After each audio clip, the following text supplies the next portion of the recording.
Here we go. Hi, everybody who have just joined us. I'm Tara Goldstein, the VP of New College.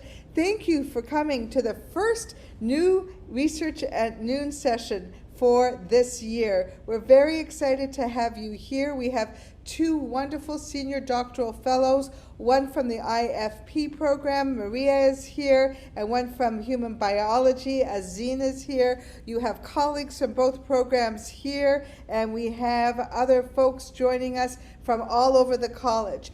The Senior Doctoral Fellow program is a program that is based at New College and provides doctoral students who are advancing in their own programs a chance to connect with one of our New College programs, the International Foundations Program, Human Biology, Caribbean Studies, African Studies, Critical Studies in Equity and Solidarity, and New One, the first year program. And it's wonderful to have senior doctoral fellows attached to these programs. They do all kinds of interesting work with students in those programs.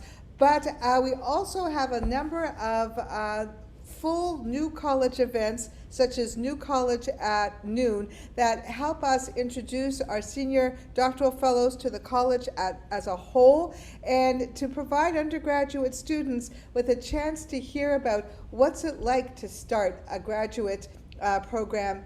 What's it like to become an academic? What decisions go into deciding to go to grad school? It's a nice informal way to learn about the lives and the decisions and the works of our senior doctoral fellows, and it's a wonderful way to get to know about their research and perhaps get you excited about your own research. So to all our undergrads here, welcome. To all my wonderful colleagues who have joined us, thank you. It's always great to have your support. Hi, Jeff. Jeff is, of course, our librarian from New College.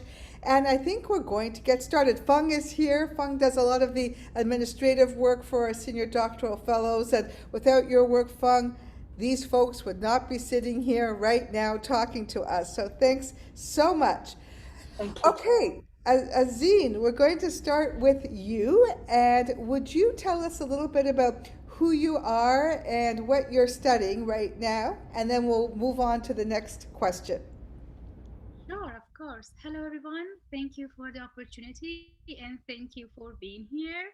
So, as Tara mentioned, my name is Azine, and I am a PhD student at University of Toronto in the Department of Biomedical Engineering from the clinical engineering stream, and with a focus on neuroscience. So I'm working on the brain.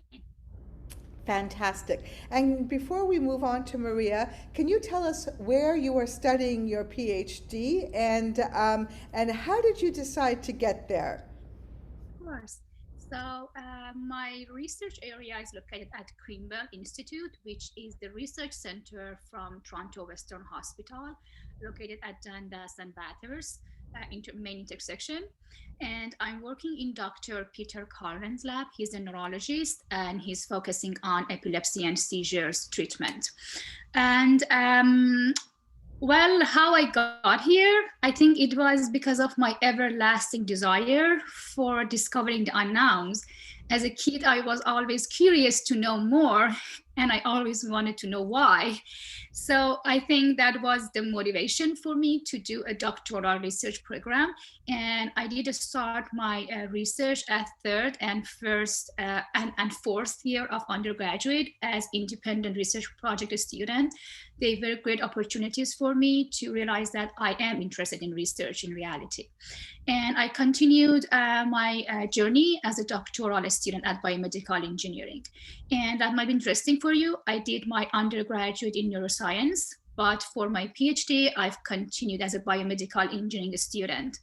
That was not an easy transition, but I wanted to do that because I think in this world, it's better to be multidisciplinary and knowing more and more. So I had to learn programming, coding to do well in my new department.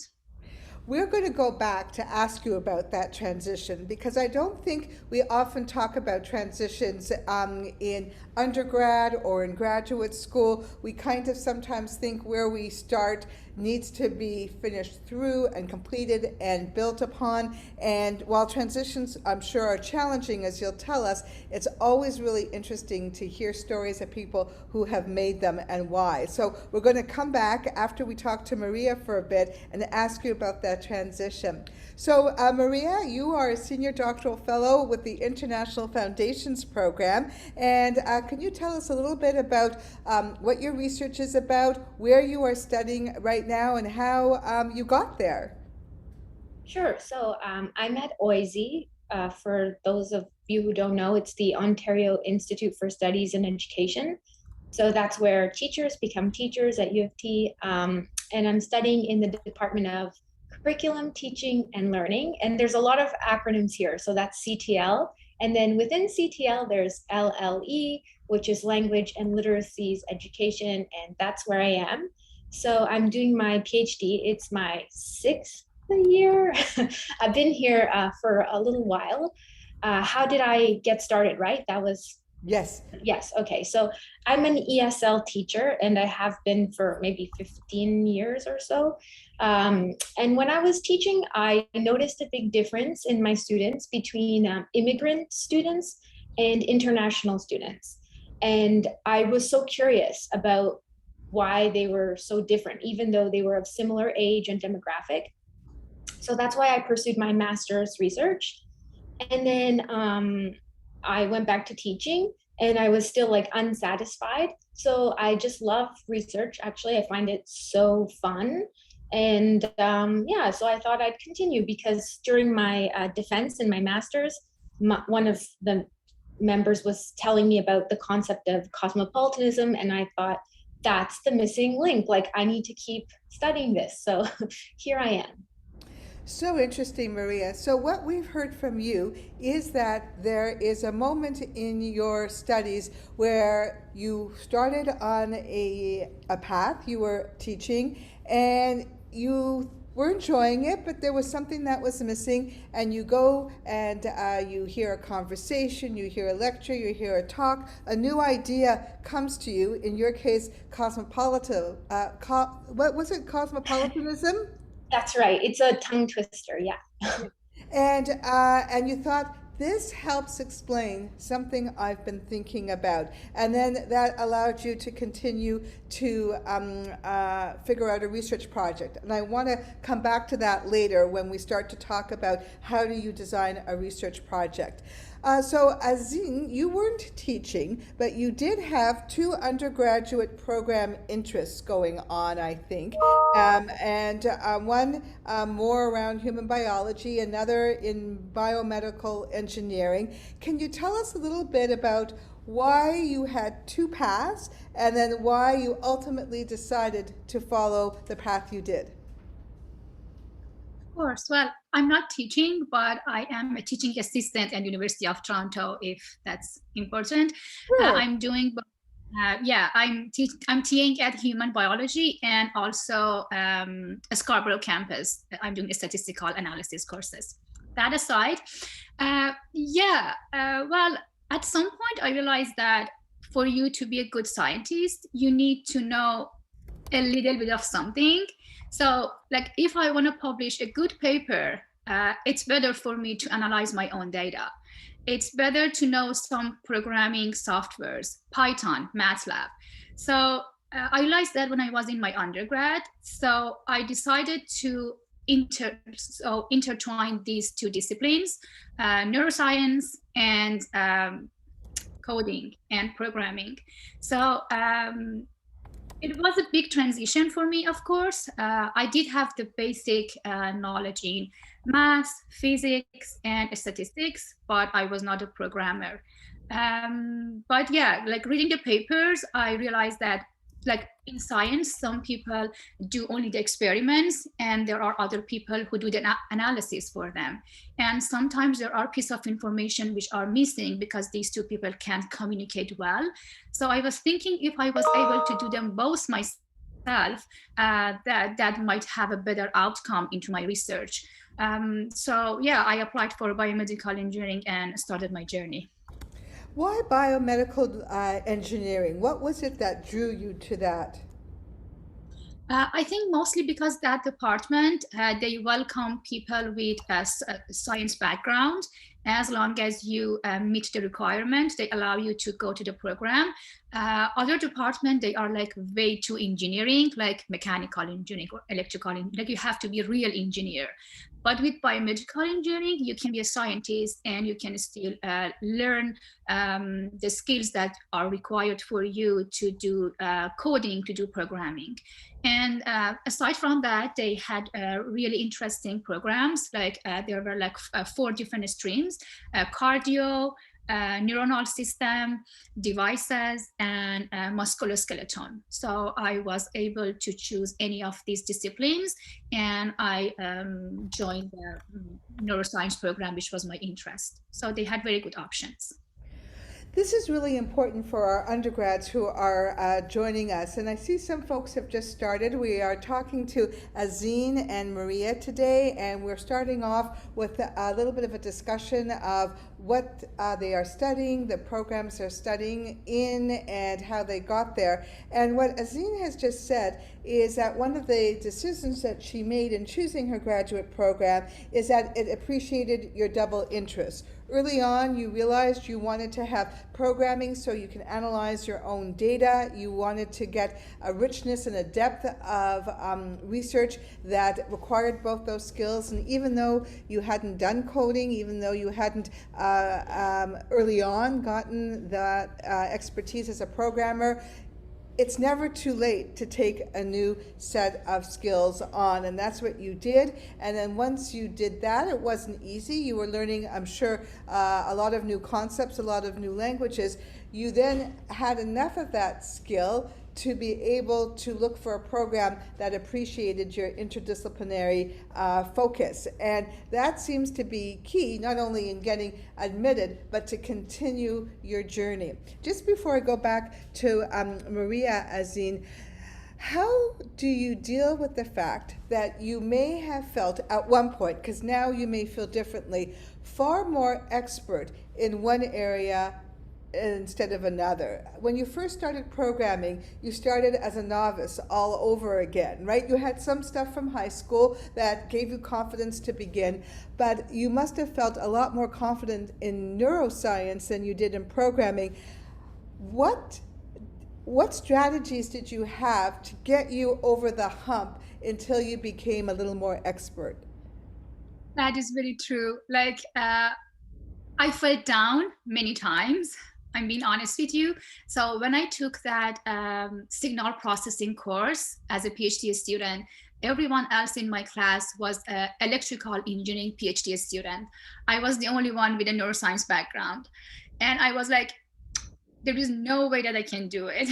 Like they already knew everything. And when the assignment was given to them, it took them only a few seconds to write the code and have the answer.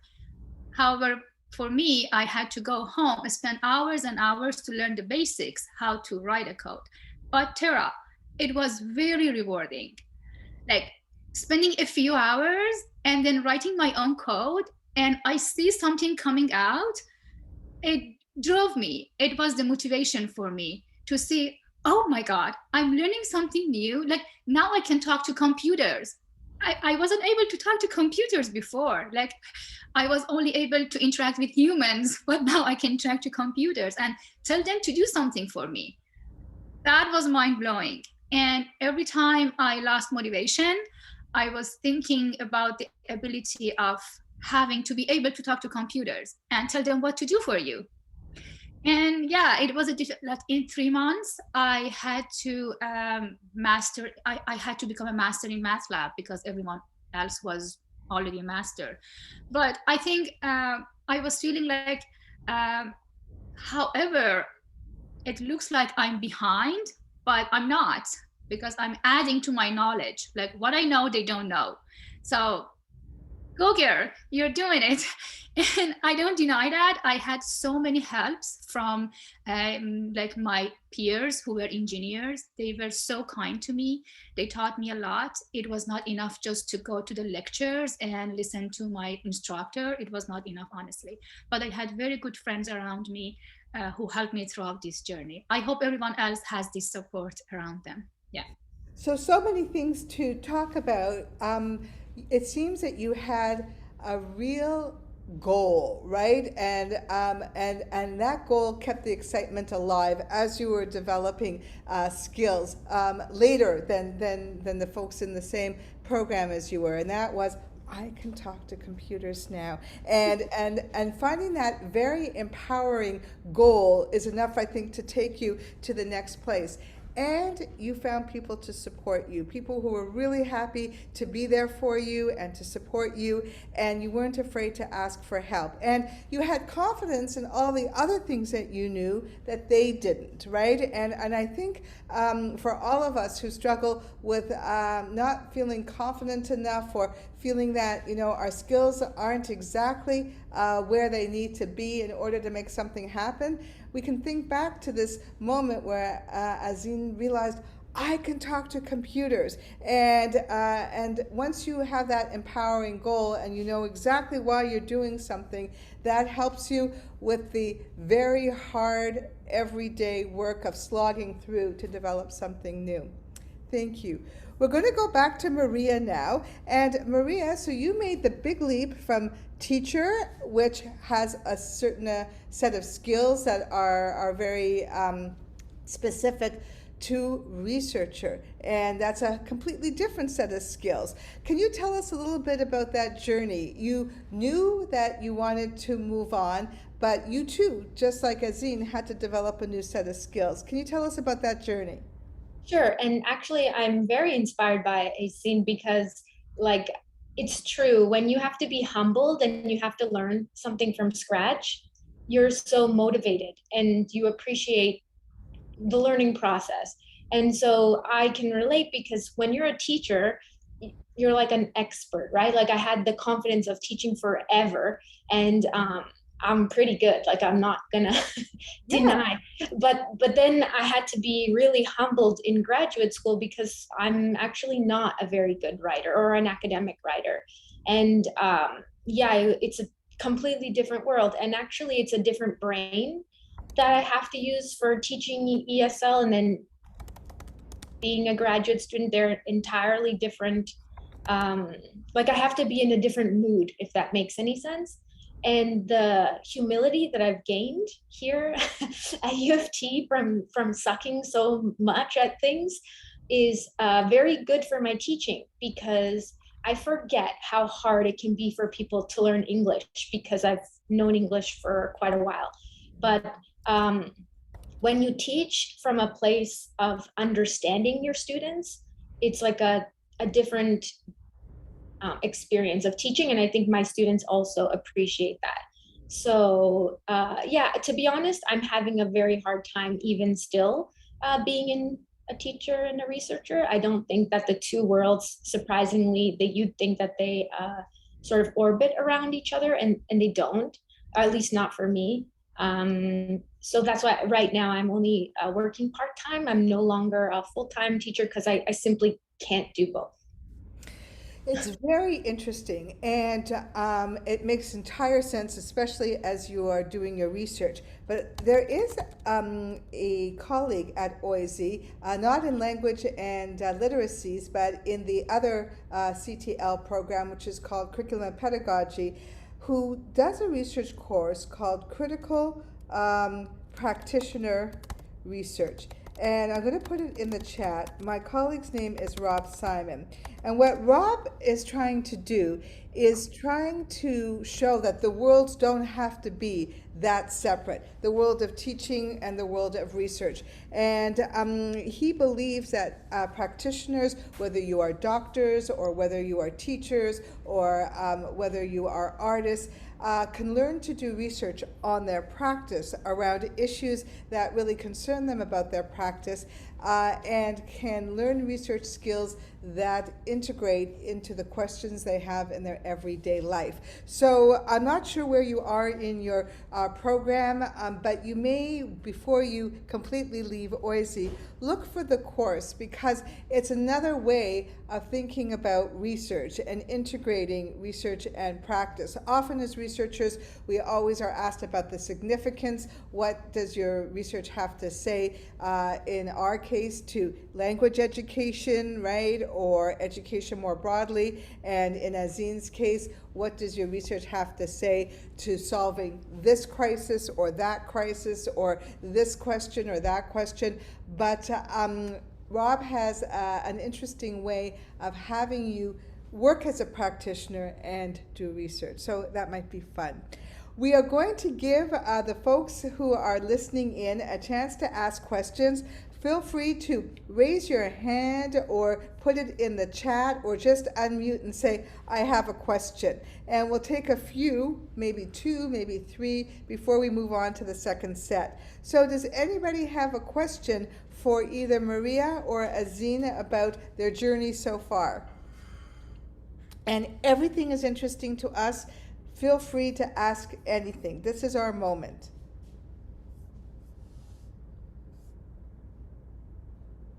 Give folks just a little bit of time. And if not, we can move on to our second set of questions. You sure? Don't be shy.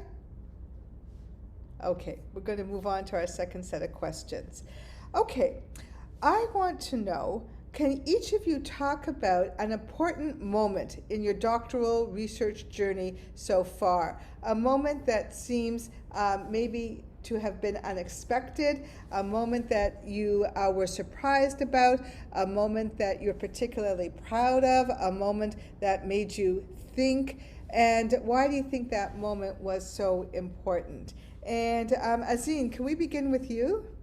Of course, sure.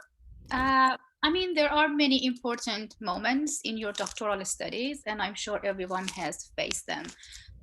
Like failures and you fall down and you have to stand up again, or things that you realize about yourselves. But I think a very important moment in the journey of any doctoral student is when you realize that it's the time that you have the courage to defend and present your ideas. At some point in your studies, you have to stand up for what you think is correct. And you would feel the maturity in yourselves. And I think that's the turning point in your doctoral studies.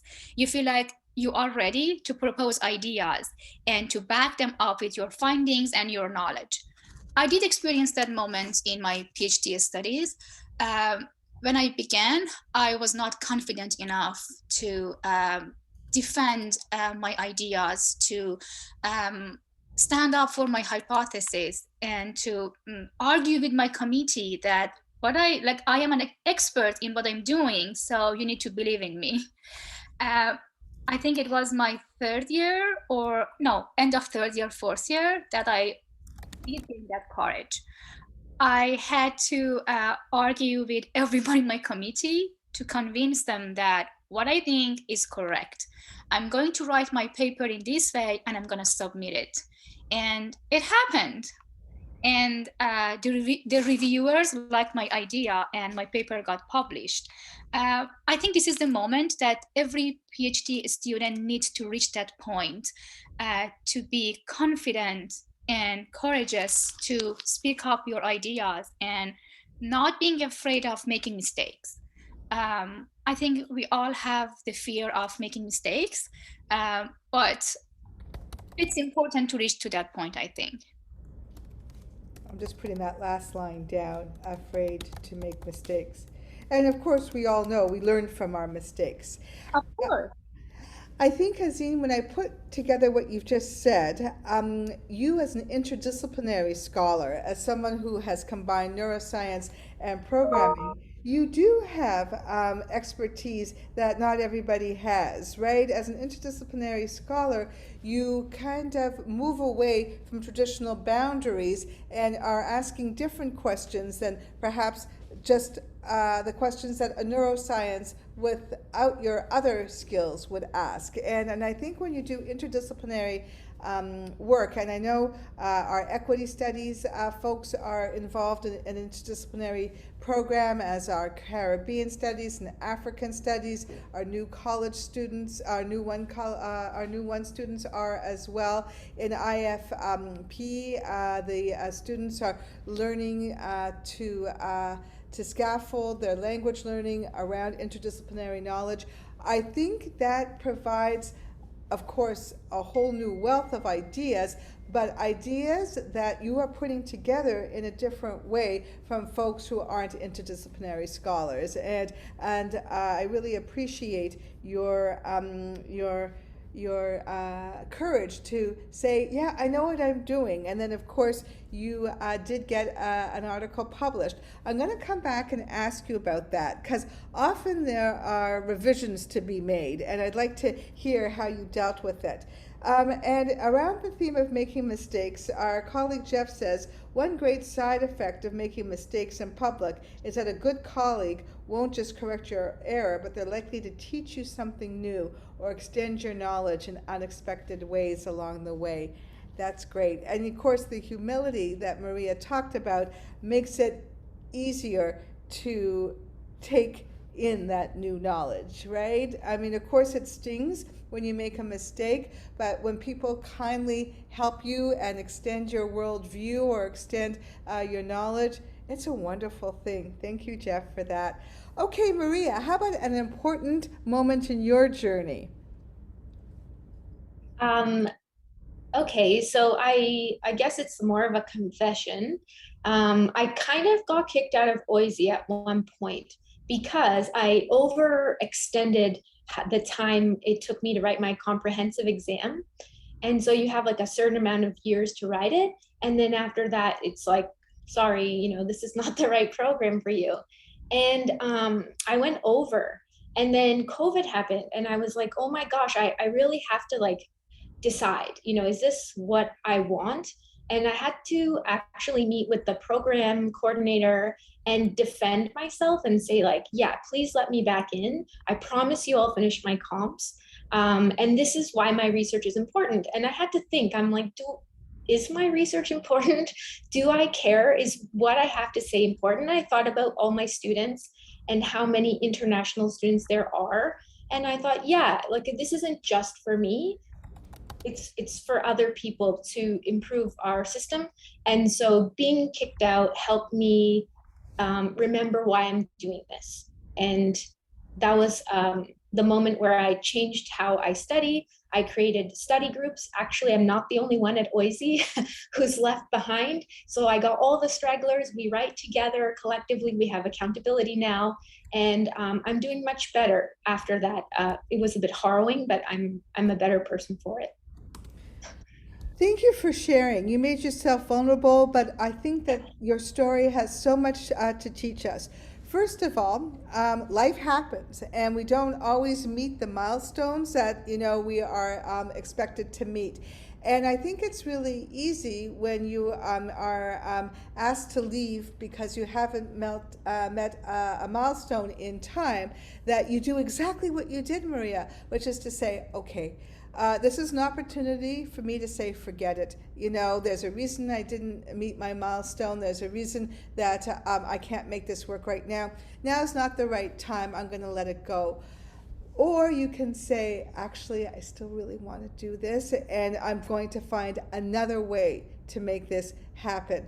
And that's exactly what you did. And of course, there are barriers because once you haven't met a milestone, to get back into a program, there are hoops to jump, right? And you had to, in your case, meet with the program coordinator and talk about your recommitment to your project and why it was important, and probably had to say something about what was going to make this time different, right? And you did all of that. But in having to do that and jump through all of the hoops, which could be extremely intimidating, so, big pat on the back to you. You actually came up with the strategies which did change the way you study, and you work in a study group. And I do know that U of T, the School of Graduate Studies, puts together thesis progress groups to help students do exactly that. You can, I think, come together once a week or twice a week. You read other people's work, they read your work. It's about staying accountable. Can you talk a little bit about your own groups, Maria? You did your own organic do-it-yourself group without a structure from either OISE or U of T. Yeah, so I wasn't the only straggler, which made me feel good because I had people to commiserate with. And then I thought, okay, let me take this situation and make it helpful for all of us. So I just sent out an email to the people I knew who were behind, like me. And I said, hey, do you want to meet? And I put like a doodle poll out there and whichever days people were available. So we settled with 4 o'clock on Thursdays and 10 o'clock on Sundays. We usually do 2 hours. At the beginning, we say what we're doing, and then if we have any struggles, and then we usually at the end will say, this is the thing I'm still stuck on, and we kind of help each other. And the accountability piece is there because if someone doesn't come, I text them and I make them feel bad. And then I'm the one who has the link. So if I don't come, no one can come. So then I feel obligated. And I've actually only ever missed one in the entire year that we've done it. So if I feel like proud because I'm actually not that person who can stick to such a regimented schedule, but I have, and I think everyone has made a lot of progress. And we even have people coming in, like my other friends. One of my friends is a surgeon and she wants to publish articles. So I said, come, write with us. And I sometimes give her like a teachery ideas and she helps me with certain problems, and different minds can help each other in unexpected ways. So you actually write together. You talk about, what you're working on and what you may be struggling with. You write for most of the time you're together, and then you come back and say where you're at, and people can help each other out. Yes, and if someone has a presentation or a piece of writing, we'll just send it to each other and give feedback. But that's not like all the time. Right. Fantastic. Let's stop and see if anybody has any questions. You can either put them in the chat or unmute and say, I have a question. Anything about what we've talked about, important moments in the journey that you have a question about. Anything that you're thinking about. Lots of great advice, I think. Yes, go ahead. And it's Ben. Hi, Ben. Nice to see you. I think you need to unmute. Yeah, hi, nice to see you all as well. Maria, I was interested, I wasn't sure I fully captured the narrative. How did you manage to save your skin, like just bureaucratically, because it's so impressive?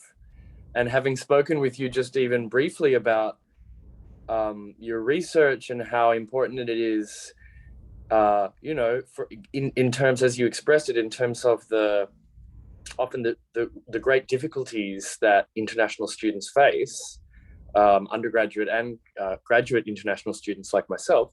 I'm so glad that you were able to, to advocate for yourself, I assume. But yeah, I mean, I'm quite interested in how you navigated that, because I know that there have been moments where I'm like, oof, I'm close to falling off the edge of the bureaucratic kind of side of things myself. I mean, not to make you rake over the coals even further, but Sure. So it helped that in my program, I know the sort of like a friend is someone who's very OISI embedded. So I asked him, like, what do I do? Who do I ask? And then he gave me a list of like 7 different people. So I emailed everyone, but I would always CC my supervisor so that there was some accountability, because, maybe they don't respond to me, but they would if she's CC'd. And then I eventually got people saying, email this person, ask this person, beg this person. So I wrote like I poured my heart out to everyone in the emails, and then someone finally got back to me and said, no, this is who you have to meet with. I took a course, I had taken a course with her, so she was happy to meet with me. We met for, I think, 3.5 hours or something. It was like the most intense Zoom of like my life. And I had to plead my case and then follow through. And I did pass my comps in June. So I proved that I could do it. And then interestingly enough, my paperwork didn't go through. And so I got kicked out again this September, but that was an accident. And then 50 emails later, I'm back. And so just email everyone and CC your supervisor, and don't give up, don't stop. You will eventually find the little piece of space that you need.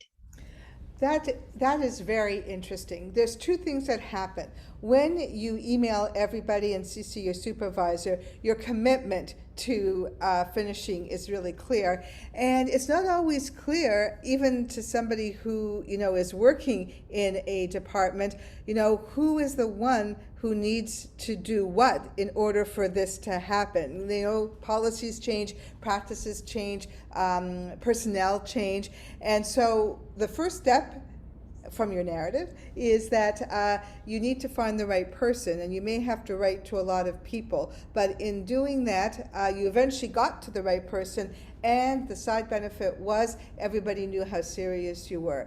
And then the nice thing about it was when you got to the right person, who was the program coordinator, the person who was the gatekeeper, we can use that word, it was actually somebody you knew, and that really helped. But even then, even though that person had a relationship with you from the course you took, in her role as gatekeeper and program coordinator, I'm not sure if it was a she or he or they, they needed to ask you questions. And were you prepared for those questions? Did you know? So what was your strategy for answering those questions that you couldn't have anticipated?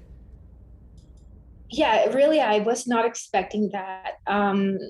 So I wasn't prepared, but actually we worked together. Like, she was supportive. It wasn't that she was grilling me when I couldn't come up with an answer.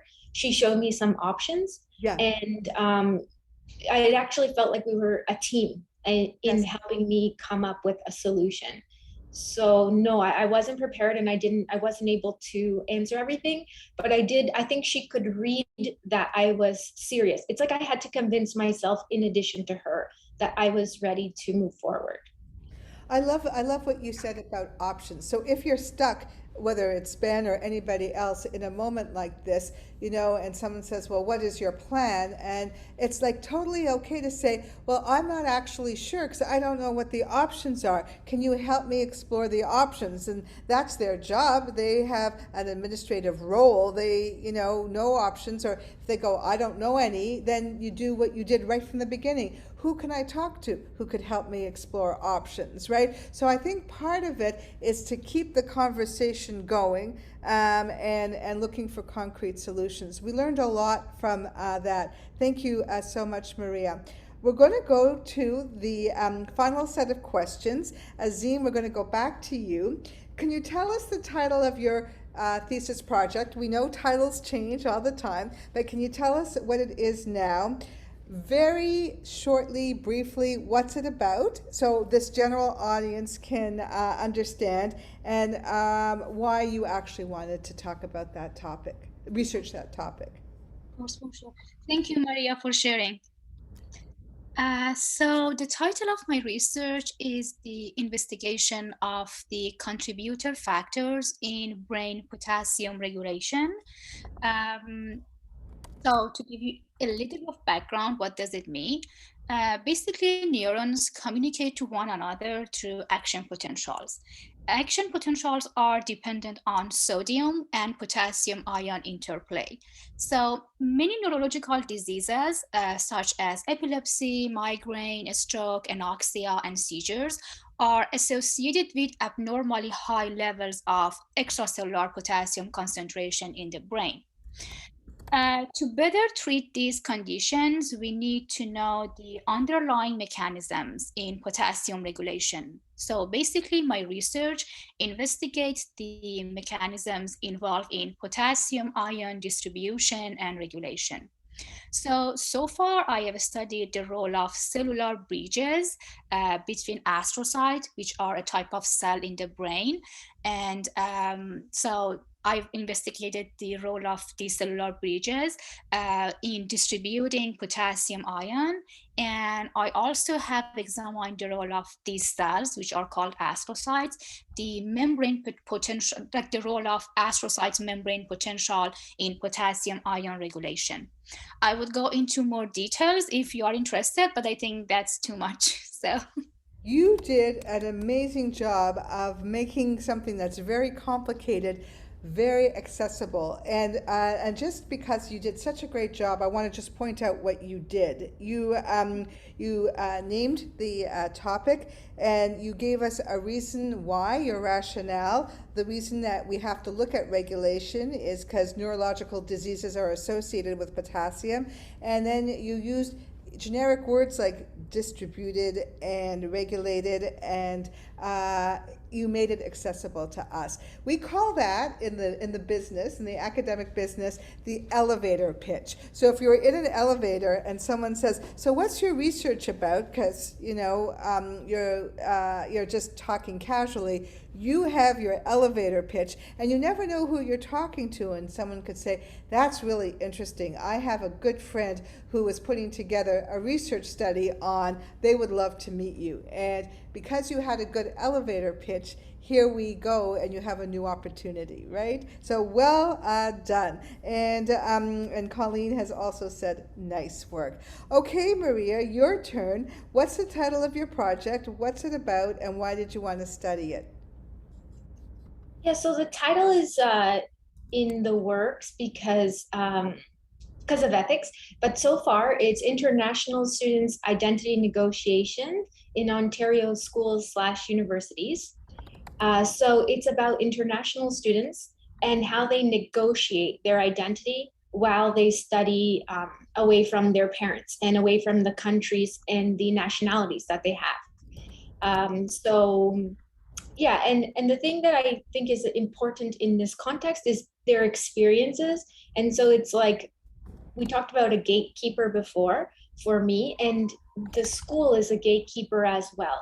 So why international students usually come, the literature shows, is that they want access to inner circle English.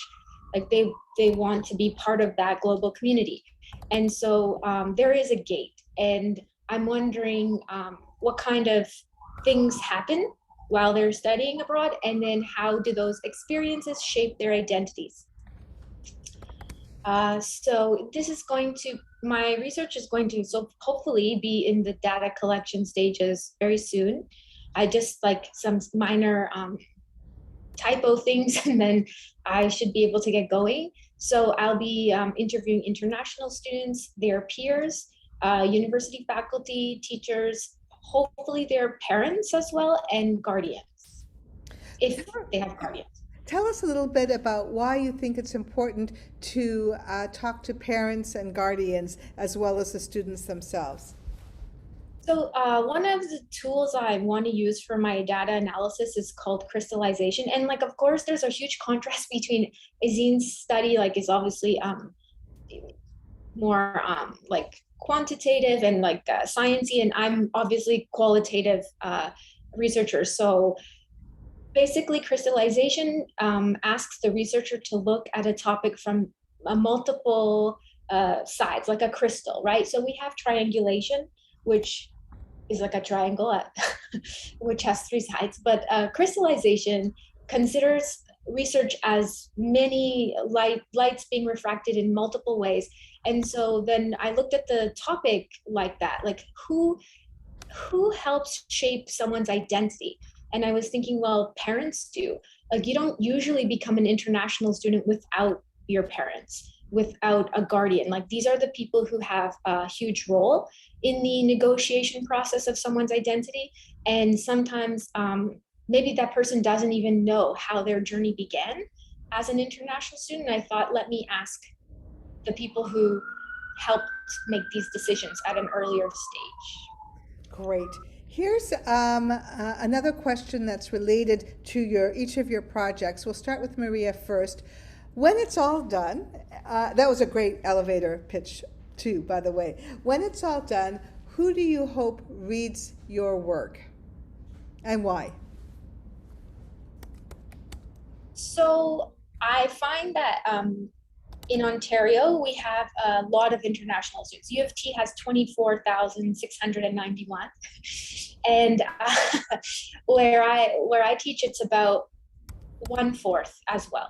So there's a lot of people involved in the process of having international students come to a school. So there's like the homestay people, the guardians, the course directors, teachers, program directors. There's so many people who sometimes don't consider the experiences that the international student might be having and the difficulties. So I hope to make my research accessible. Like you saw how I tried to make this, what I sent to you, like my bio and my abstract accessible in a graphic organizer kind of way. I hope to do that with my research so that the multiplicity of people who work in this field could maybe just look at something and find it useful. And then if they want to know more, they can. So I want to make it appealing to a lot of people and the people who plan these programs. And then we can plan more thoughtful and nuanced approaches to the program. So probably mainly teachers, and then extend that.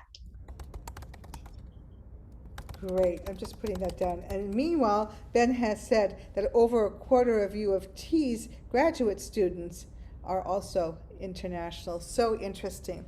Okay, back to you, Azine. Who do you hope will read your work and why? Well, I would want everyone to read my work.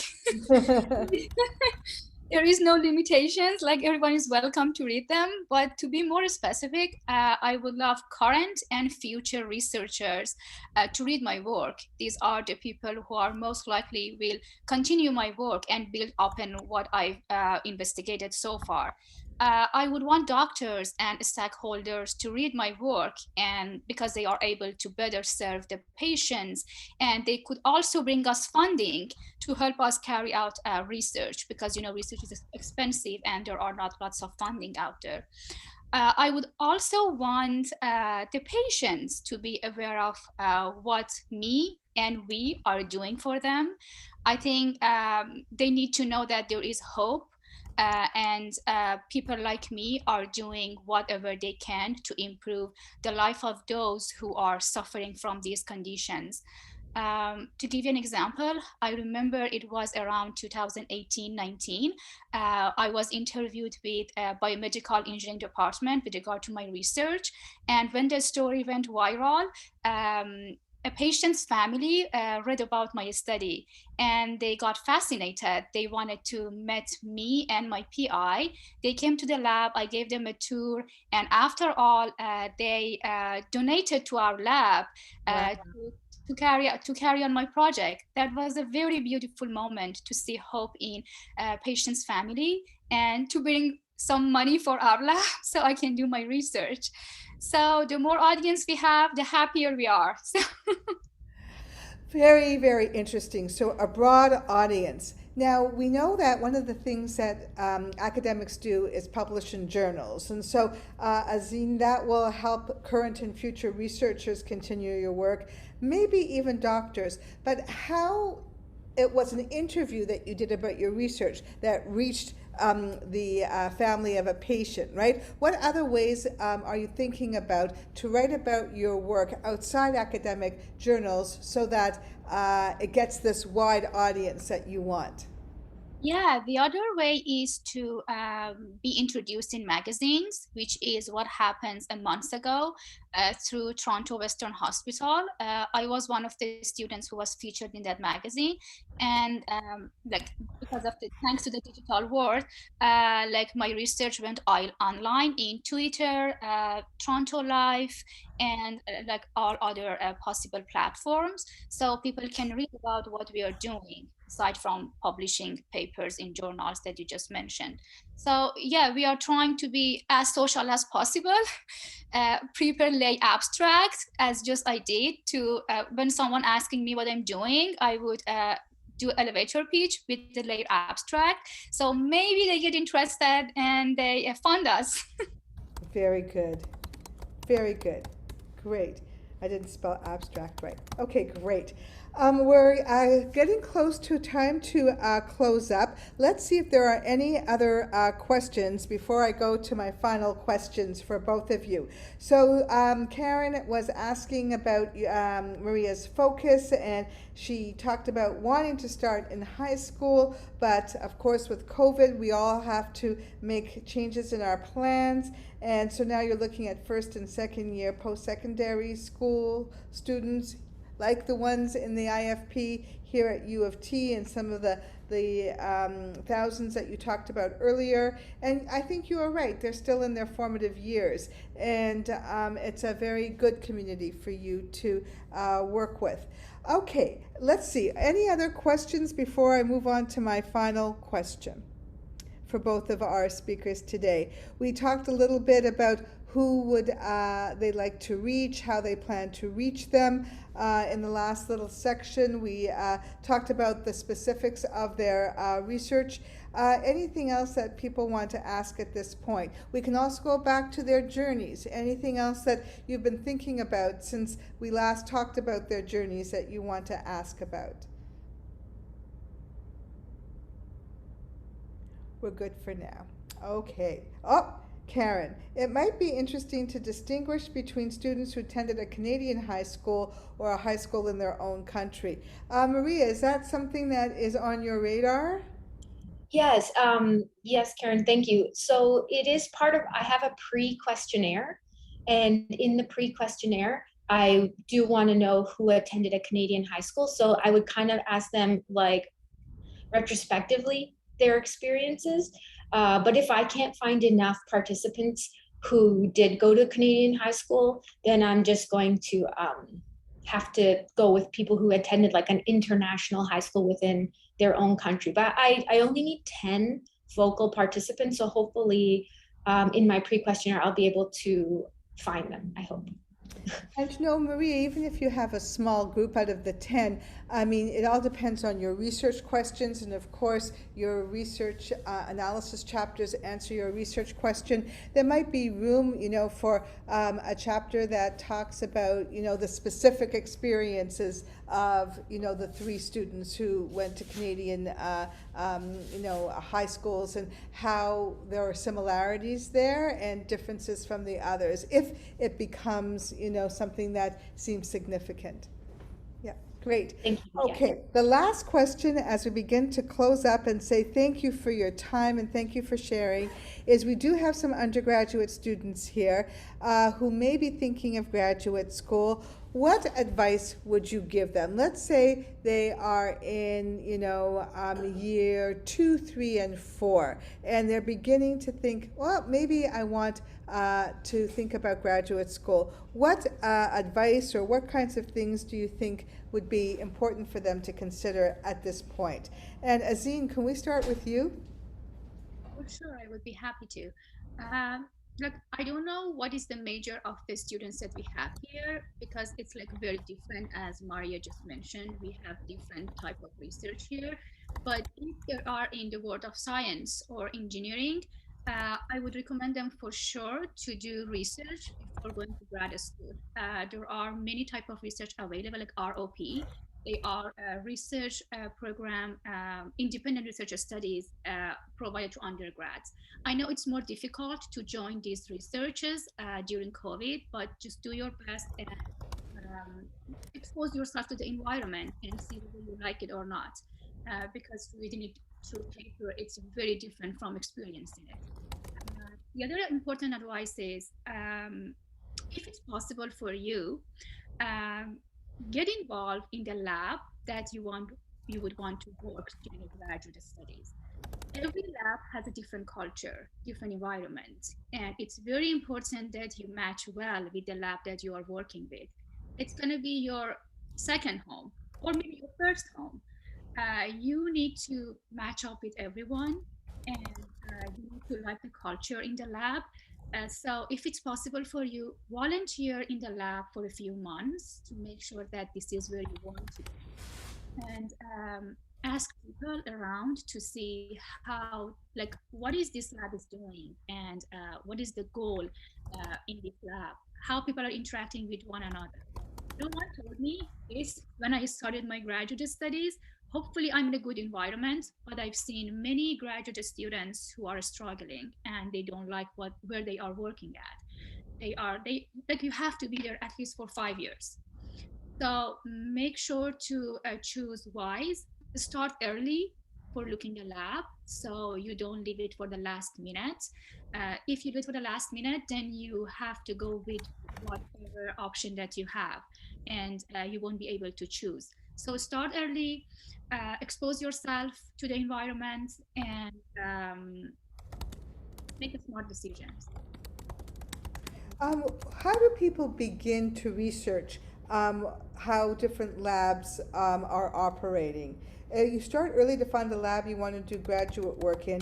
Where would people start? Where to start? This is how most of the people do. They just, okay, you know that you want to do a master's or PhD in the future in Department of Physiology, I don't know, laboratory medicine or whatever. Just go to that go to the department page. You will be able to see the list of faculties and staff, so you can have access to all the professors for that particular department. They have their email address, they have a small bio. Look at their publications and what the lab is focusing on, and whatever attracts your attention and whatever is in line with your interests, choose that one and email the profs. And you need to show that you are interested into that lab and you want to have relevant background, or if you don't have a relevant background, you want to convince them that you are ready to learn, you are ready for challenges.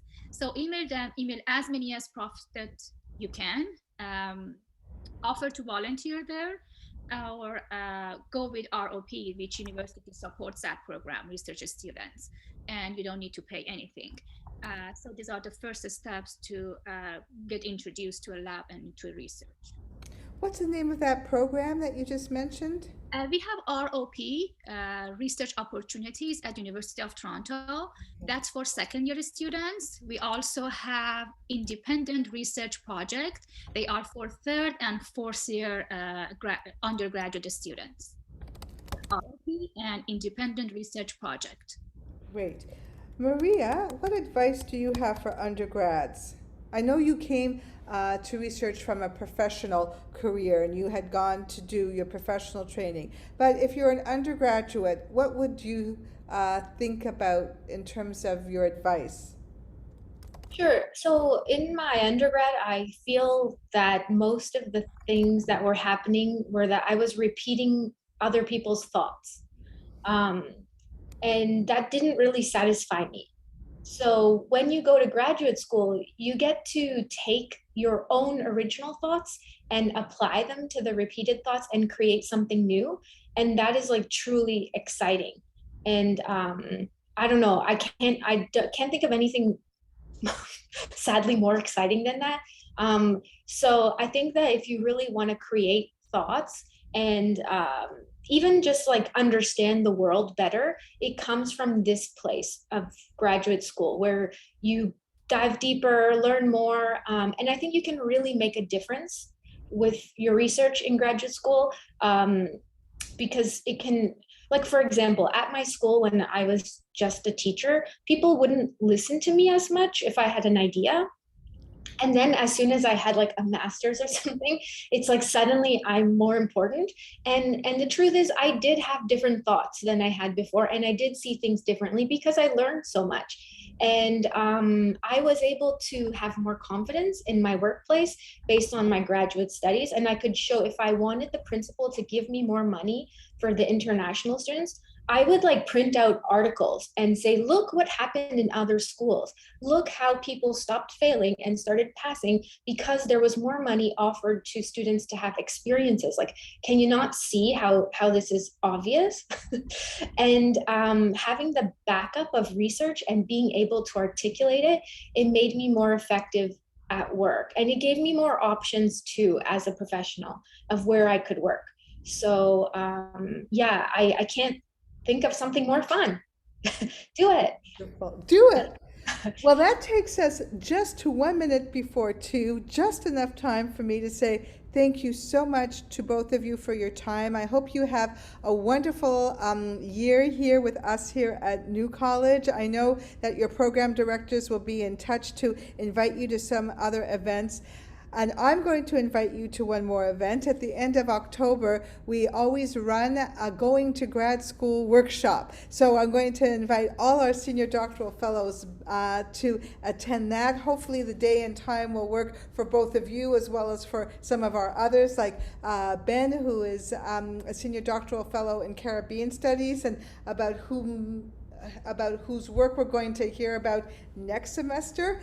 And in the meantime, thank you so much for your time. Thank you everybody who came today, and I hope that you enjoyed it. I enjoyed myself immensely. This has been recorded, so we're going to make sure it's on the New College website. If you have friends who you think would enjoy listening to Azine and Maria's talk, you can tell them to check out our website. All right, everybody, all the best. Have a great weekend. See you soon. Thank you, Tara. Thank you, everyone. Thanks, Colleen. Always wonderful to have you here. Thank you so much. Okay, bye-bye. Thank you, Tara. Thanks for the opportunity. It was great. I'm so glad you had a good time. Take care. Bye-bye.